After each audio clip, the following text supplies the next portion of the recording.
Welcome back, 8th grade Apologia Physical Science Week 17, Day 2. Textbook pages 282 through 287, notebook pages 231 to 234. All right, let's just jump right in to thermal energy. Remember from Module 2 that everything is made up of atoms and that are always in random motion. Atoms are always moving. So everything has kinetic energy at the atomic or molecular level. Don't forget the definition of kinetic energy is energy in motion. So the total kinetic energy of the moving atoms and molecules of an object make up its thermal energy. The more heat you add to an object, the more its particles move and the more kinetic energy, and so thermal energy the object has. Likewise, the more an object's atoms and particles move, the more kinetic energy or thermal energy it has, and so the warmer it becomes. All matter has thermal energy, even objects that feel cold, such as like an ice cube. That's because the atoms and particles of all matter are in constant motion and have kinetic energy. Sometimes things become so hot, some of the thermal energy converts to light energy. That's like in figure 8.11. Molten metal can get so hot that it can emit some visible light. Chemical energy. Chemical energy is the energy stored in chemical bonds of the molecules that make up a substance. We spent so much time talking about bonding and chemical energy.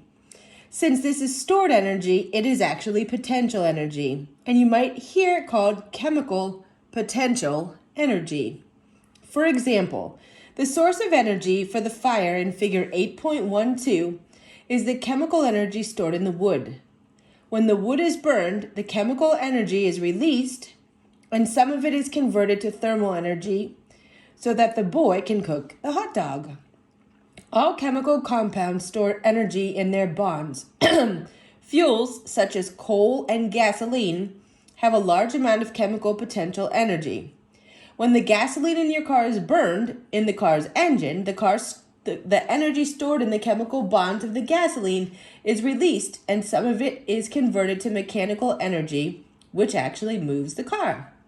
Some of the released chemical energy is also converted to thermal energy, which is why the car's engine gets hot.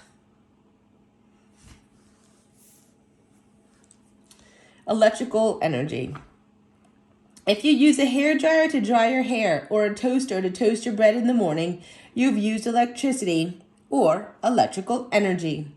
Electrical energy is the energy associated with moving charged particles. All appliances and the lights in your house use electrical energy to operate.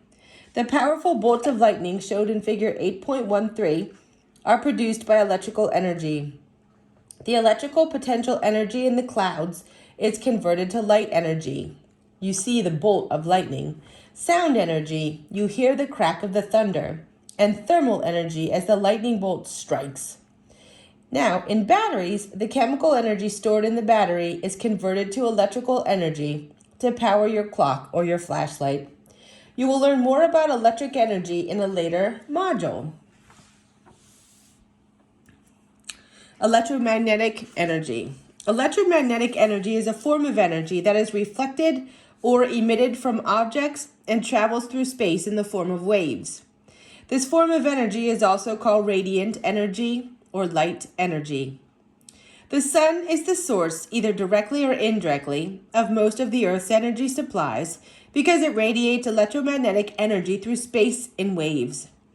These waves have some electrical properties and some magnetic properties. All right, well, what does it mean that electromagnetic energy can travel through empty space? It means that unlike the other forms of energy we've talked about, radiant energy does not need to touch other matter to transfer the energy.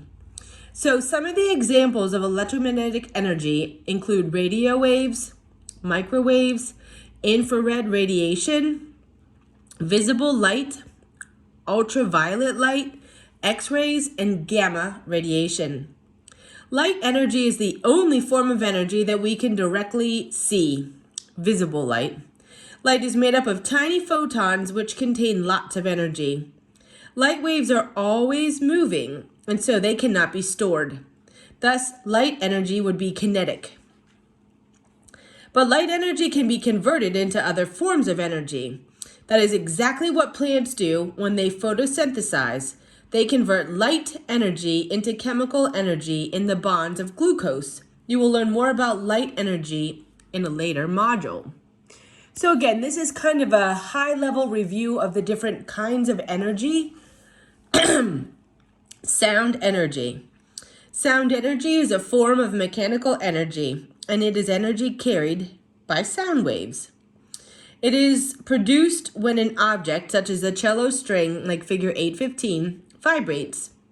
When the cello string vibrates or moves back and forth, it pushes the nearby air molecules together, creating a series of compressions which travel through the air as waves. You usually hear sound waves through the medium of air, but sound waves can travel through solids or liquids. If you clap your hands right now and produce sound energy, unlike the waves of light energy, sound waves cannot travel through empty space because there is no medium for the sound waves to travel through. You will learn more about sound energy in a later module. This is super cool right here. Nuclear energy. You already know that the nucleus of an atom is held together by the strong and weak nuclear forces. These forces that hold the nucleus together store an enormous amount of energy. This energy is known as nuclear energy. When the nucleus of an atom is split apart, a tremendous amount of energy is released. Nuclear fission is a process that releases energy by splitting atomic nuclei apart. Nuclear power plants generate electricity by nuclear fission. Most nuclear power plants use atoms of the element uranium. Nuclear energy can also be released in a process called nuclear fusion. In nuclear fusion, nuclei of smaller atoms are combined or fused together to form a larger atom. An enormous amount of energy is released during nuclear fusion. The heat and light of the sun are produced by the fusion of hydrogen nuclei into helium nuclei, and that we have in figure 8.16. Scientists are researching how to harness the power of nuclear fusion to generate heat and electricity. But because of how difficult it is to control a fusion reaction, it is unclear whether this technology will ever become available. All right. Conservation of energy. You should already know this. We've talked about conservation of matter as well. But the conservation of energy. We've been talking about the different forms of energy and how energy can be converted from one form to another. The process of energy changing from one form to another is often called energy conversion. Let's think through the energy conversions involved in striking a match. Okay, first, the chemical potential energy in your muscles is converted to mechanical kinetic energy as you move your hand holding the match to a rough surface. So we start with chemical potential energy in the muscles. When we start moving our hand to get ready to strike the match, we are now talking about mechanical kinetic energy. All right, so we're just about to strike the match. The kinetic energy of your hand is transferred to the match, giving it kinetic energy as it rubs against the rough surface.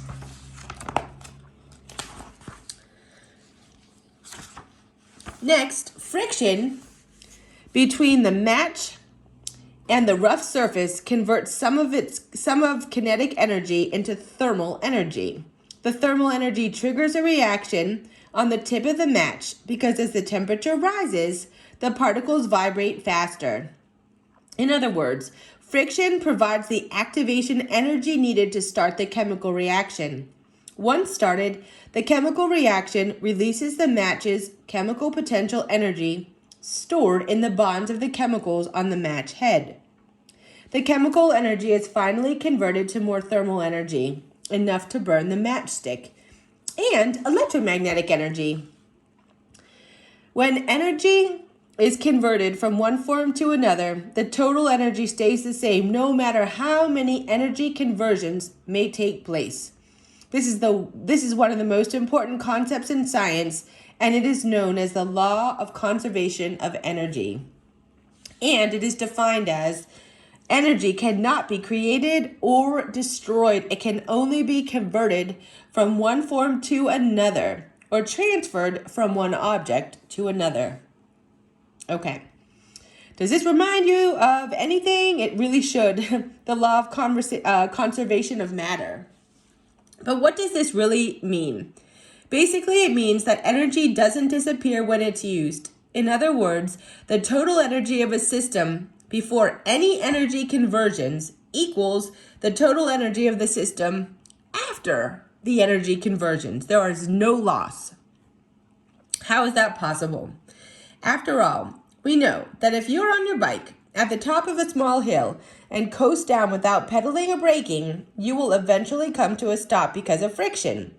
That might seem like energy is disappearing. What is really happening, though, is that you start with a gravitational potential energy at the top of the small hill, which is converted to kinetic energy as you roll down the hill. As the bike travels, its kinetic energy is converted into thermal energy by friction and air resistance. As the bike slows, it gains thermal energy, as does the ground and the air around the bike. Friction causes the conversion of kinetic energy to thermal energy. All right, and if you don't believe me, just rub your hands together for a minute and you'll see what I mean. So when you include the energy converted by frictional forces, total energy before you start down the hill equals the total energy when your bike stops. Energy is conserved. Scientists describe this as the energy of a closed system. A system where nothing can enter or leave. Did I have that on here? Oh, here we go. What is a closed system? You can ignore the effects of friction in many everyday situations. For example, if you would drop a penny from 1 meter, the penny would experience so little air resistance that really you can just ignore it. That is why you will see the words ignoring friction or ignoring air resistance in many of the problems in this course and also in your high school physics courses. All right. Everyday examples of energy conversions. I have energy conservation up there, but really it's energy conversions. One of the most common energy conversions is between potential energy and kinetic energy. We've talked about a couple of these already. Bouncing a ball, a bike going downhill. But consider the seagull in figure 818 for another example of this type of conversion. Some seagulls eat mussels and oysters. However, they have difficulty breaking open the shells with their beaks. So gulls have learned a way to help themselves break open the oyster shells. When a gull spots an oyster, it picks it up in its beak and flies high into the air directly above some rocks. This gives the oyster quite a bit of gravitational potential energy. In fact, the oyster's potential energy will be at its maximum in the moment just before the gull drops it, and it will have zero kinetic energy in that moment. The gull then releases the oyster, which falls, picking up speed as it does to the rocks below. The gravitational potential energy is converted to kinetic energy during the fall. At the halfway point of the oyster's drop, half of the potential energy is already converted to kinetic energy. This means that in that specific moment, halfway down, PE equals KE. At the moment just before impact, all of the potential energy will be converted to kinetic energy. So KE, kinetic energy, is at the maximum and PE, potential energy, is 0. The impact of the oyster on the rocks breaks the shell and the gull can dive down and enjoy its meal. Another common example of a potential energy to kinetic energy conversion is that of a pendulum. Think of the pendulum you constructed in experiment 1.2, or the swing shown in figure 819. In pendulums, potential energy and kinetic energy are constantly being converted back and forth as the pendulum swings. All right, in experiment 1.2, when you pulled the paperclip with the washers from the rest position B, so our rest position was just hanging straight, you added potential energy. So when we pulled it from B to A, we added potential energy. At position A, the pendulum has maximum potential energy, and its kinetic energy equals 0. As the pendulum swings downward, the potential energy is converted to kinetic energy until it gets to position B, again, where the potential energy is 0 and its kinetic energy is at the maximum. Then the pendulum swings upward, and kinetic energy is converted back to potential energy. At position C, the pendulum is momentarily motionless as it changes direction. At that precise moment, the potential energy is once again at the maximum, and the kinetic energy equals 0. The process repeats itself. Now, we know frictional forces cause the pendulum to slow down and eventually stop. But in a frictionless world, the pendulum would continue converting energy forever. Often there are ways to reduce friction or add energy to help overcome friction. Think about when you're on a swing. How do you keep yourself going? You pump your legs or have a friend push you, which adds energy to keep you swinging despite the effects of friction. All right, let's finish this up with On Your Own. 8.6. Identify the form of energy in each of the following examples. Heating a pot of water over a fire. Of course, that's thermal energy because it tells you heating. Gasoline as a fuel for a car. Chemical energy. Lightning, we talked about that. Electrical energy. Bouncing a ball. Mechanical energy. The vibrations of a beating drum. The vibrations make the sound energy. Sunlight, electromagnetic energy, but light or radiant energy is totally accepted as well. And lastly, what does the law of conservation of energy state? The law of conservation of energy states that when energy is transformed from one form to another or transferred from one object to another, no energy is created or destroyed in the process.